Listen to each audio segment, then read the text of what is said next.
శ్రీ గురుభ్యో నమ. శ్రీ మహాగణాధిపతయే నమ.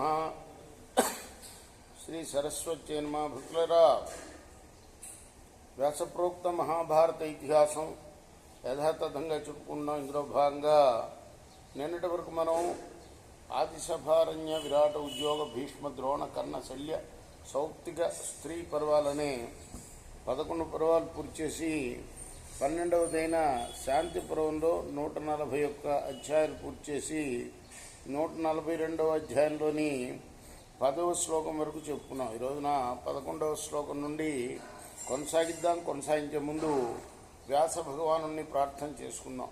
వ్యాసాయ విష్ణురూపాయ వ్యాసరూపాయ విష్ణవే నమో వై బ్రహ్మనిదయే వాసిష్ఠాయ నమో నమః. నారాయణం నమస్కృత్య నరం చైవ నరోత్తమం దేవీం సరస్వతిం వ్యాసం తతో జయముదీరయేత్. సమర్థ గురు సాయినాథ్ మహారాజ్ की जय. పరిముష్ణంతి శాస్త్రాణి ధర్మస్య పరిపంధినః వైషమ్యమర్థ విజ్ఞానం నిరర్ధా క్షాపయంతి తే. ధర్మద్రోహులైన మనుష్యులు శాస్త్రాల ప్రామాణికతను దెబ్బతీస్తారు. వారు అర్ధజ్ఞాన శూన్యులు కాబట్టి అర్ధశాస్త్రం విషమము అని ప్రచారం చేస్తుంటారు. ఆజిజీ విషవో విద్యాం యశకామో సమంతతః తే సర్వే నృప పాపిష్టా ధర్మస్య పరిపంధినః. జీవనం కోసం విద్యాధ్యయనం చేసి అంతరా కీర్తి కోసమో అర్థం కోసమో ప్రాకులాడేవారు పాపాత్ములు, ధర్మద్రోహులు సుమా. అపక్వమతయో మందా నజానంతి యథా తదం యథాహ్య శాస్త్రకుశల సర్వత్రా యుక్తి నిష్ఠిత. అపరిపక్వ బుద్ధులైన మూఢమానవులు తత్వాన్ని గ్రహించలేరు. శాస్త్రజ్ఞానహీనులై అంతటా సరిపోలని యుక్తులపై ఆధారపడి వ్యవహరిస్తూ ఉంటారు. వాడు పరిముష్టంతి శాస్త్రాన్ని శాస్త్రదోషానుదర్శన విజ్ఞానమర్థ విజ్ఞానం న సమ్యక్ గీతి వర్తతే. ఎప్పుడు శాస్త్రాల్లోని దోషాలనే చూసేవాడు వాటి మర్యాదను భంగపరుస్తారు. అర్థశాస్త్ర జ్ఞానం సరిగా కుదరదని వారు అంటూ ఉంటారు. నిందయా పర విజ్ఞానం స్వవిద్యాం క్షాపయంతి చ నాగస్త్రా వాగ్భరీభూత దృగ్ధ విద్యా ఫలా ఇవ. మాటనే అస్త్రాలుగా బాణాలుగా చేసుకుని వారు పరవిద్యలను నిందించి స్వవిద్యను గొప్పగా ప్రచారం చేసుకుంటూ ఉంటారు. వారు విద్యాఫలమైన జ్ఞానానికి కూడా ద్రోహం చేసినట్లే లెక్క. తాన్ విద్యావణిజో విద్ధి రాక్షసానివ భారత వ్యాజేన సద్భిర్విహిత ధర్మస్తే పరిహాస్యతి. అటువంటి వారు విద్యా వ్యాపారవేత్తలు రాక్షసుల్లాగా పరద్రోహం చేసేవారు. వారి నడవడి కారణంగా సజ్జనులు ప్రతిపాదించి ఆచరించే ధర్మం కాస్త నశిస్తుంది సుమా. న ధర్మవచనం వాచ నైవ బుజ్యేతి న శృతం ఇది బార్హస్పతం జ్ఞానం ప్రోవాచ మఘవా స్వయం. కేవలం తార్కిక బుద్ధితో లేదా కేవలం శాస్త్ర వచనాలతో ధర్మ నిర్ణయం కుదరదు. రెండింటి సహకారంతో ధర్మాన్ని నిశ్చయించాలి. అవి ఇది బృహస్పతి చెప్పాడు ఈ విషయం. స్వయంగా ఇంద్రుడే దాన్ని చెప్పాడు కూడా. నత్వేవ వచనం కించిత్ అనిమిత్తాది హోచ్యతే సువినీతేన శాస్త్రేణ న వ్యవస్యంచ ధాపరే.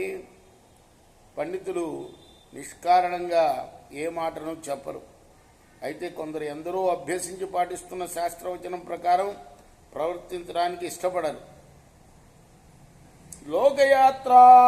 లోకయాత్రామిహైకేతు ధర్మం ప్రాహుర్మనీషిణ సముద్దిష్టం సతాం ధర్మం స్వయమూహ్యేత పండిత. శిష్టాచారాన్ని ధర్మంగా బుద్ధిమంతులు చెబుతూ ఉంటారు. అయితే పండితుడు సజ్జనులకై శాస్త్రం విధించిన ధర్మాన్ని స్వయంగానే ఊహించుకోవచ్చు. అమర్షా శాస్త్ర సమ్మోహాత్ అవిజ్ఞానాచ్చ భారత శాస్త్రం ప్రాజ్ఞస్య వదత సమూహేయాచ్చ దర్శనం. బుద్ధిమంతుడైన అమర్షతో కానీ శాస్త్ర వ్యామోహంతో కానీ అవగాహన రాహిత్యంతో కానీ శాస్త్రవచనం చేస్తే జన సమూహంపై దాని ప్రభావం ఉండదు.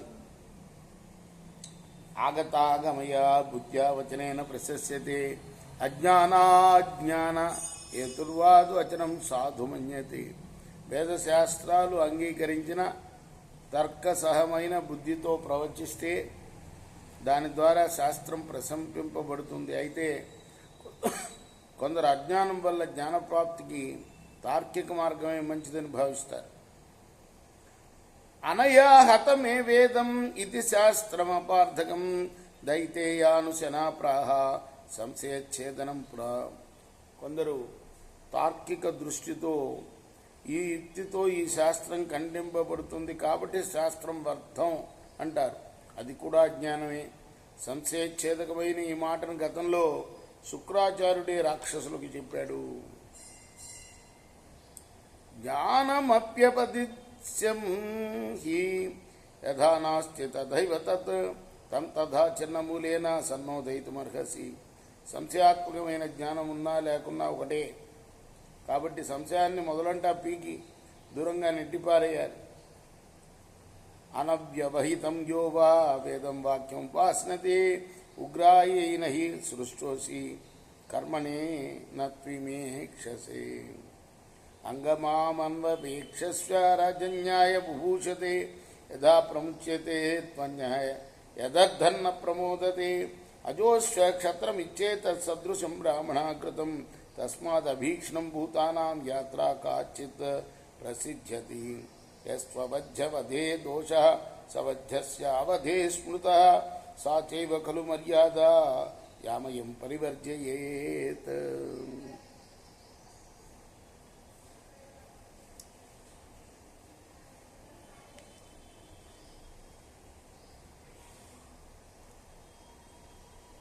నువ్వు నీతియుక్తమైన నా వాక్యాన్ని అంగీకరించకపోవచ్చు, కానీ అది తగిన పని కాదు. ఎందుకంటే నీవు ఉగ్రకర్మ కోసమే సృష్టింపబడ్డావు.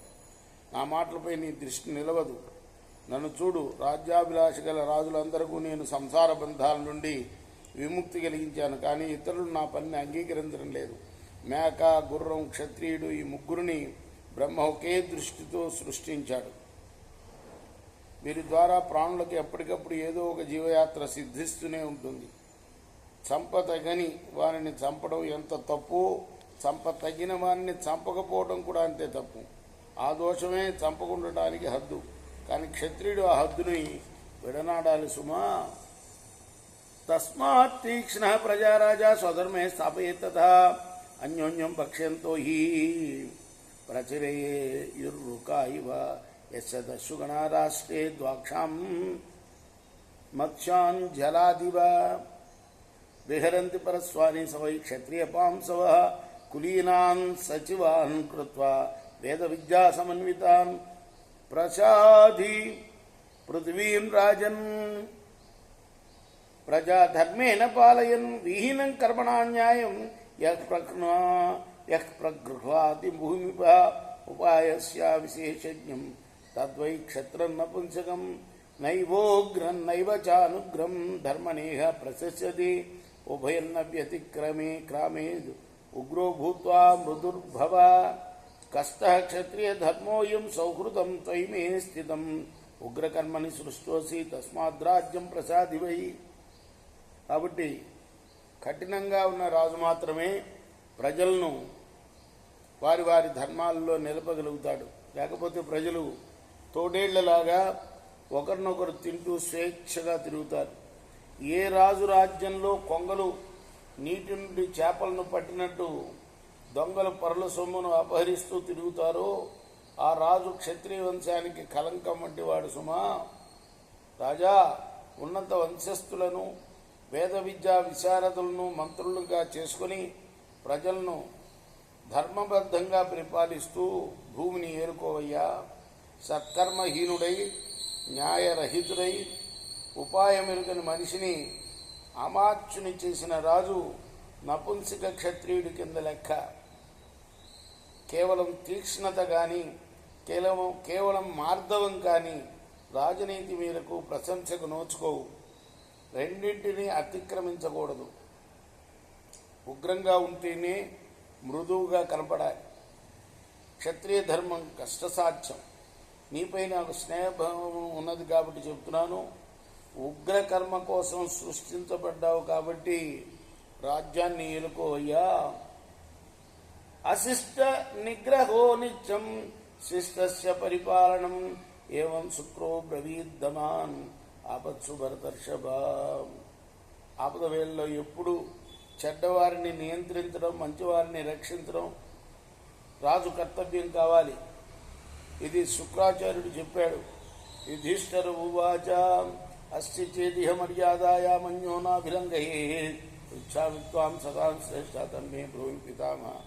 అప్పుడు ధర్మరాజు అంటున్నాడు భీష్మాచార్యుల వారితోటి, ఓ సజ్జన శ్రేష్ఠ, ఇతరులు ఎవరూ అతిక్రమించలేని హద్దు లోకంలో ఏదైనా ఉన్నదా? ఉంటే నాకు చెప్పు అన్నాడు. భీష్మవాచ బ్రాహ్మణానేవ సేవేత విద్యా వృద్ధాం తపస్వినః శృత చారిత్ర వృత్తాఢ్యాన్ పవిత్రం హే తదుత్తమం. భీష్ముడు చెప్తున్నాడు, విద్యా వృద్ధులు తపస్సంపన్నులు అయి శాస్త్రజ్ఞానం, ఉత్తమ ప్రవర్తన, సదాచారం కల బ్రాహ్మణులను సేవించు. ఇది ఉత్తమ పవిత్ర కార్యం సుమా.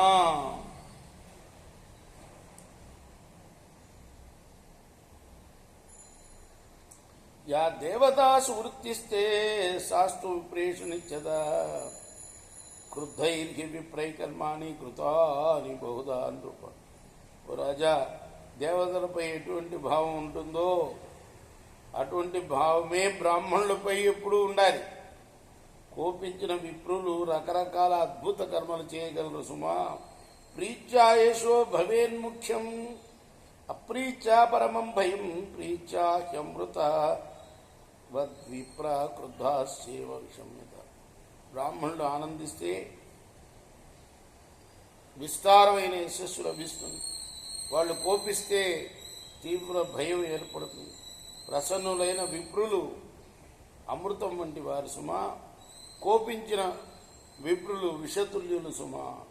ఇది శ్రీ మహాభారతే శాంతి పర్వణి ఆపద్ధర్మ పర్వణి 240-శతమోధ్యాయ. ఇది వ్యాస మహర్షి రచించిన మహాభారత ఇతిహాసంలోని శాంతి పర్వంలోని 142వ అధ్యాయం. రేపు 143వ అధ్యాయం ప్రారంభం చేద్దాం. కృష్ణార్పణమస్తు. సాయి కృష్ణార్పణమస్తు. స్వస్తి ప్రజాభ్య పరిపాలయంతాం న్యాయేన మార్గేణ మహిమీష. గోబ్రాహ్మణేభ్య శుభమస్తు. నిత్యం లోకాః సమస్తాః సుఖినో భవంతు. కృష్ణార్పణమస్తు. సాయి కృష్ణార్పణమస్తు.